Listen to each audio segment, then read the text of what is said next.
اعوذ باللہ من الشیطان الرجیم، بسم اللہ الرحمن الرحیم۔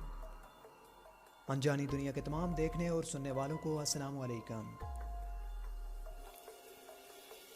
ناظرین گرامی، فرانس کے صدر ایمانوئل میکرون کا چہرہ اس وقت دنیا کے سامنے بے نقاب ہوا جب اس نے اپنے حالیہ بیان میں مسلمانوں کے جذبات کو سخت مجروح کیا۔ ایمانوئل میکرون نے دہشت گردی کو اسلام سے جوڑا اور گستاخانہ حقوق کو آزادی اظہار رائے سے منسوب کیا، جس پر دنیا بھر کے مسلمانوں نے اس پر شدید تنقید کی، جبکہ دنیا کے کئی مسلم ممالک نے فرانسیسی صدر کے خلاف مظاہرے بھی کیے۔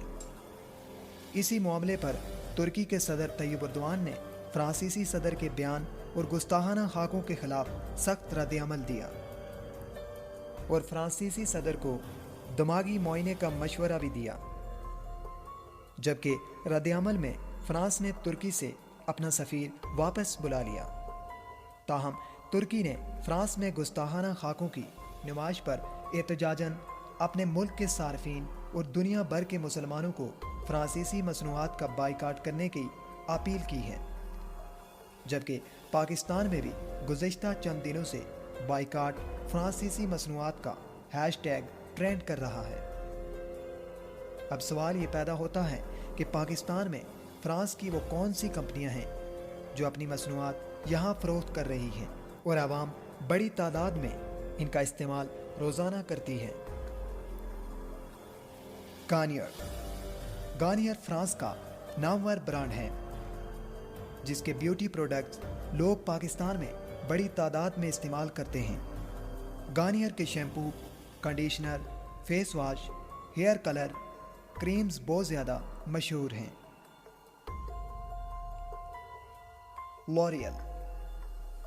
لوریل بھی فرانس کی نامور کمپنی اور برانڈ ہے۔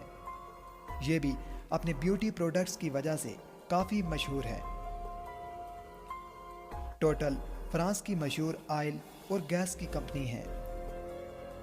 پاکستان میں لوگوں کی بڑی تعداد اس کی مصنوعات خریدتی ہیں اور اپنی گاڑیوں میں استعمال کرتی ہے۔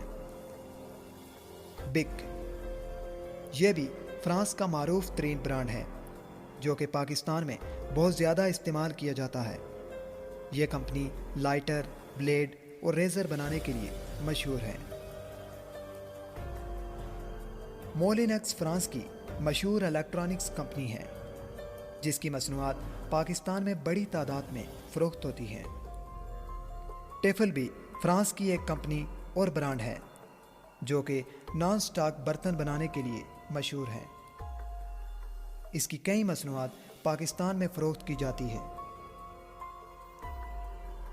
ڈیور فرانس کا معروف ترین برانڈ ہے جس کی مختلف مصنوعات لوگوں کی من پسند ہیں، جیسا کہ ہینڈ بیگز، گھڑیاں اور جوتے وغیرہ۔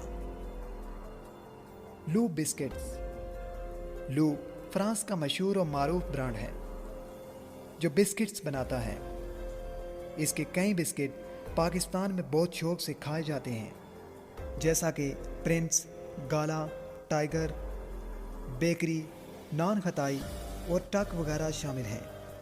تاہم اس سارے معاملے کے بعد پاکستان میں لو بسکٹ کمپنی نے ایک نوٹ اپنے فیس بک پیج پر جاری کیا جس میں انہوں نے یہ موقف اپنایا کہ لو کی کمپنی پاکستانی کمپنی ہے، اس کا فرانس سے کوئی تعلق نہیں۔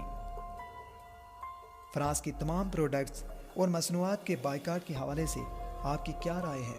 ہمیں کمنٹ باکس میں ضرور بتائیے گا، اور اگلی ویڈیو آنے تک اپنا اور اپنے چاہنے والوں کا خیال رکھیے۔ اللہ نگہبان۔